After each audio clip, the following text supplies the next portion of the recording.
Hello दोस्तों, नमस्कार। जय हिंद, जय भारत। तो स्वागत है आप सभी का फिर से हमारे इस नए वीडियो में। हम आज आप सभी को श्रीमद् भागवत प्रज्ञा पुराण की पावन कथा के बारे में आप सभी को कुछ अच्छी सी बातें सुनाने की कोशिश करती हूँ। और आप सभी लोगों से निवेदन है कि इस वीडियो पर ज़्यादा ध्यान दीजिए।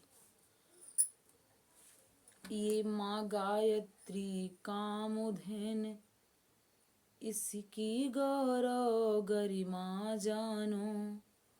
यह कल्प वृक्ष और पारस मणि, इस तत्व ज्ञान को पहचानो।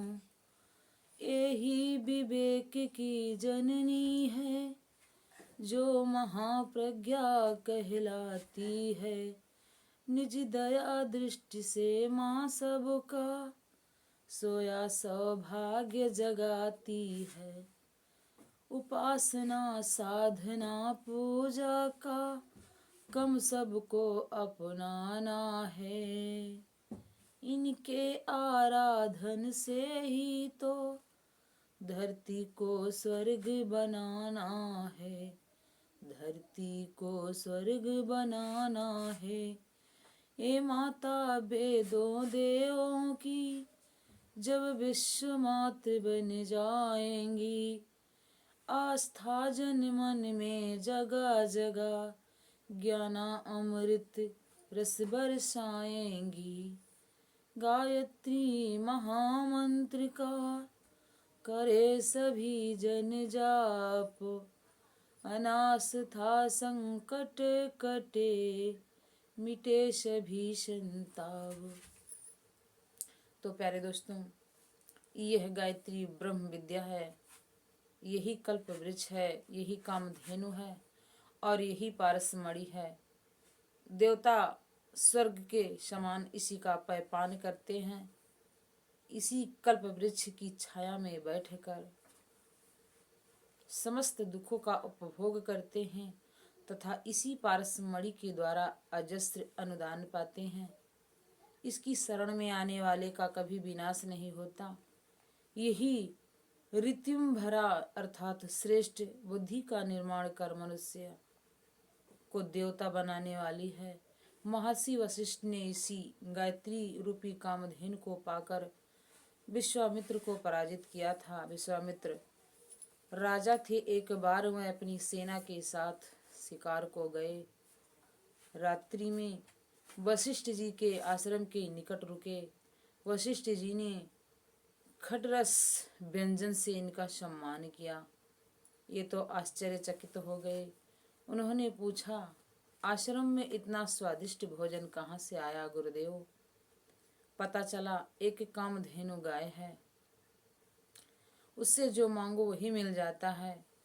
उन्होंने वशिष्ठ जी से गाय को मांगा और उनके मना कर देने पर उन्होंने जबरदस्ती गाय को ले जाना चाहा तो कामधेनु ने अपनी हुंकार से सैकड़ों सैनिक उत्पन्न कर दिए और विश्वामित्र की सेना पराजित होकर भाग गई। विश्वामित्र को बहुत आत्मग्लानि हुई। उन्होंने राजपाट छोड़कर माँ गायत्री की साधना से ब्रह्मत्व को प्राप्त किया। आनंद स्वामी स्वामी विवेकानंद, महामना मालवीय जी, महात्मा गांधी सभी ने इस महामंत्र के बल पर सिद्धि प्राप्त की है। अतः देवर्षि को समझाते हुए भगवान विष्णु कहते हैं, हे ऋषिवर, तुम इस समय महाप्रज्ञा की उपासना, साधना और आराधना का संदेश जग को दो। ये वेद माता हैं, ये ही देव माता हैं और इन्हीं की आराधना कर इन्हें विश्व माता के पद पर आसीन करना है। इसी प्रकार मनुष्य को समय दान और अंशदान का पाठ पढ़ाना है, तभी इस अनास्था से पीड़ित संसार का कल्याण हो सकेगा। आचार्य पंडित श्री राम शर्मा आचार्य जी इन्हीं माँ गायत्री की उपासना कर वह दिव्य शक्ति को प्राप्त की है कि विश्वव्यापी गायत्री परिवार बनाकर युग निर्माण का महान कार्य करने का संकल्प लिया। उन्होंने 24 वर्ष तक निरंतर 24-24 लाख के जप जप कर 24 पुरुष चरण, केवल जौ की रोटी एवं गाय की छाछ पीकर किए थे। इसी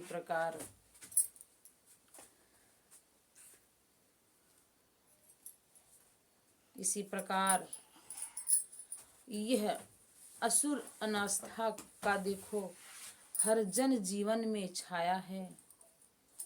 प्रभु मुक्ति दिलाने को इससे प्रज्ञा अवतार बन आया है।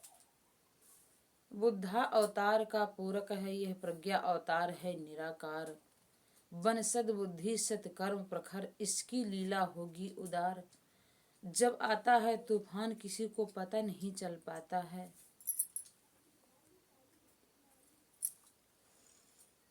पर क्षण भर में ही सब कुछ हुआ बस उलट पलट कर जाता है।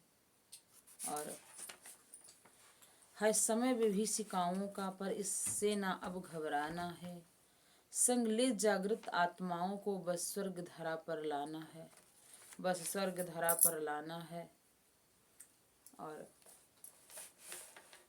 संग ले जागृत आत्माओं को बस स्वर्ग धरा पर लाना है।